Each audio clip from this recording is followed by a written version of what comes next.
guys, welcome.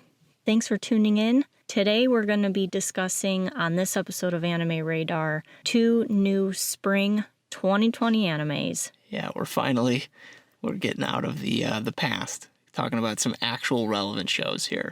So the two shows we're going to talk about is Sing Yesterday for Me and... This next one's a doozy. Try and do it without looking. It's called My Next Life as a Villainess. All Routes Lead to Doom. Absolutely. I did it! Nice. That's actually, yeah, I can never remember. I just say Villainous, and then you try and Google Villainous anime, and then it's like top 20 Villainous animes. No, not one with a Villainous. Anyways.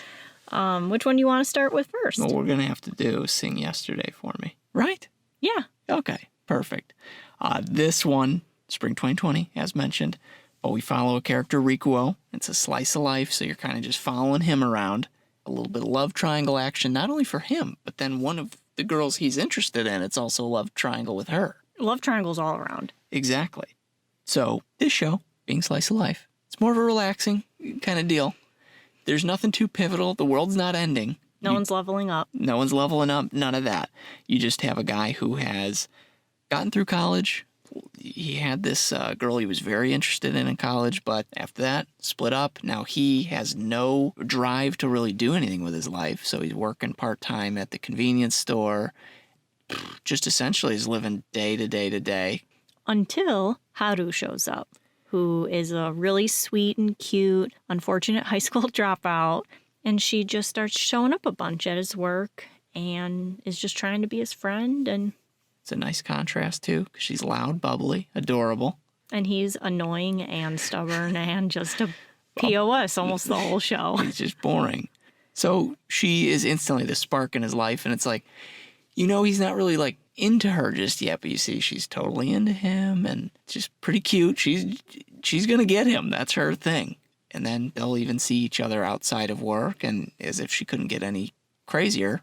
What's her pet, Danielle? Oh, a little crow. He's so cute. He can't fly. He can't? Oh, no, he's a limp leg.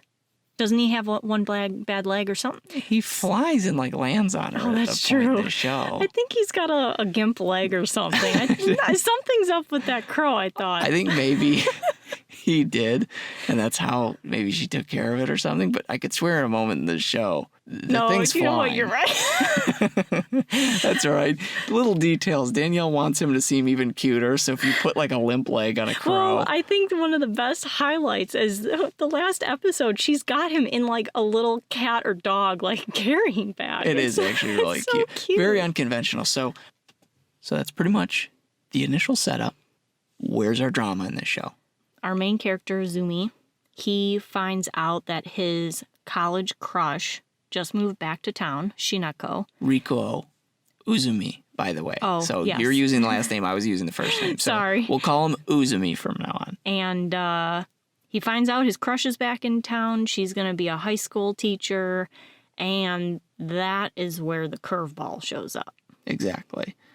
And he's a sucker for really not progressing in his life, clearly. So, yeah, he's clearly just going to be like, okay, well, I'm jumping right back into liking her for, I don't know why. She doesn't seem too interesting even when you first meet her. But nevertheless, he's now got that. And he's kind of dismissive of our poor little Haru. But we'll leave the rest of the show to you guys get to experience what happens. My only annoyances with the show is there's so much back and forth between this main character and what he wants to do, and then you've got what she wants to do. Shinako, but you just described what the meaning of a slice of life is. There's not going to be action. It is literally a slice of life. So it's true, but those feelings of going back and forth, she doesn't know what she wants, and then he's just trying to do anything he can to be her man.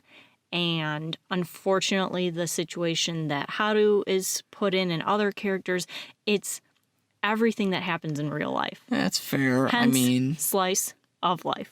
Thank you. So, yes, but I don't know. Love's confusing. Maybe, yeah. You know what? You're right. It's meant to be like that, I suppose. So, this was by the end of it, we were very happy with the ending.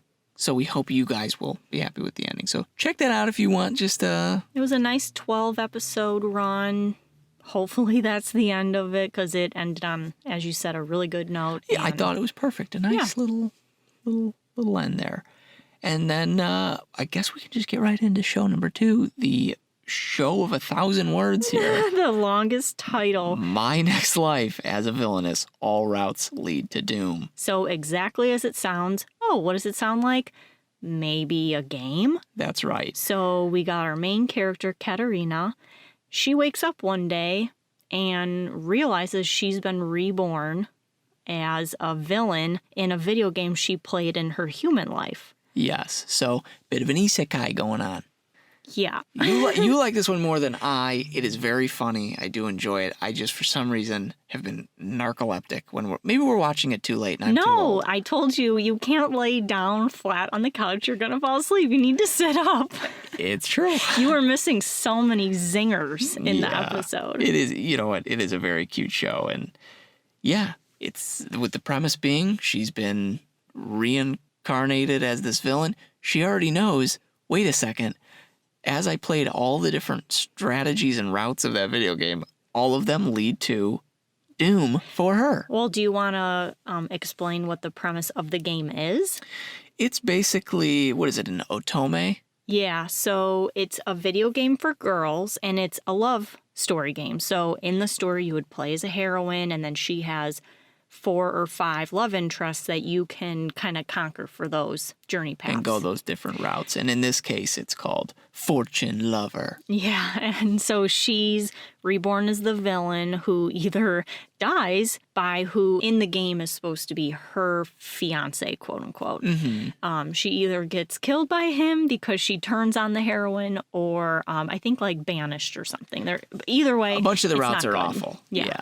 So she's trying to, because she has all of this knowledge on the game, as she's playing it in this life, she's trying to figure out how to dodge these doom endings. And it's really cute. All the boys, gorgeous. I mean, sign me up. I need this game. I need to play Danielle it. has been wanting, she wishes it's a real game so she could actually play. I am researching on Steam to see what otome game I can play, because it's just so fun. Sometimes you need a little escape, and it's cute. Of course. Escape from me. Escape from real life. But the main character is so charming. There's little things from her past life that come into play, and it kind of changes things. And you just see this world developing as she's changing scenarios, and she's recognizing she is just adorable.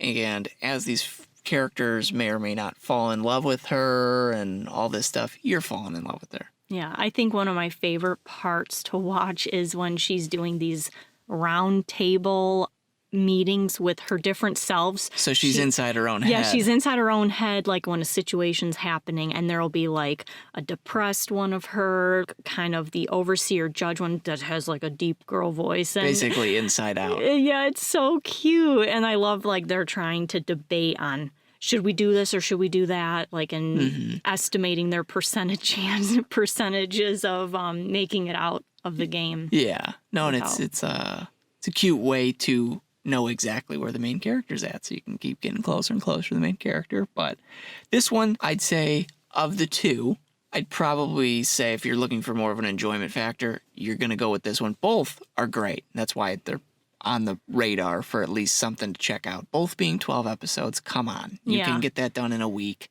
Villainous has been announced that there is a season 2. I don't know when that's coming out, but something to look forward to. We haven't finished this yet. We got 2 more episodes left until we're done. But, I mean, out of the both, as you said, I love them both. But I have not laughed as hard, I would say, ever watching an anime. You're probably annoyed with me with how much I'm like, haha, so funny. Well, skirting back to, I'll generally, the past couple episodes I've been falling asleep until I hear the cackle, and then I wake up and then I instinctively am like, I should probably laugh or something. You're not even waking up with all and I'm like, why aren't you laughing? And then you're sleeping, and I'm like, well, now I'm going to have to rewind it because you can't miss this. And I'm nagging you. And I love how you called my laugh a cackle. What am I, a witch? Well, in this case, yeah. In this case, yeah. No, that's not what That's not what I meant. Uh-oh, I'm in trouble, everyone. Once the microphone turns off, it's doghouse time. But so cute. Love this one. There's enough characters to pick who you like, all that good stuff. So those are 2 relatively short, both being 12-minute shows. We can't expound on too much without giving away too much. Yeah, and 2 shows that don't have other seasons that we can expound on. Exactly. So give them a go. Available on Crunchyroll as usual. And yeah, I that's all I can add to both because I really don't want to spoil anything. That's all I have to say either. So. All right. Well, then you know what time it is, everyone. Danielle, please say goodbye to these people. Bye, guys.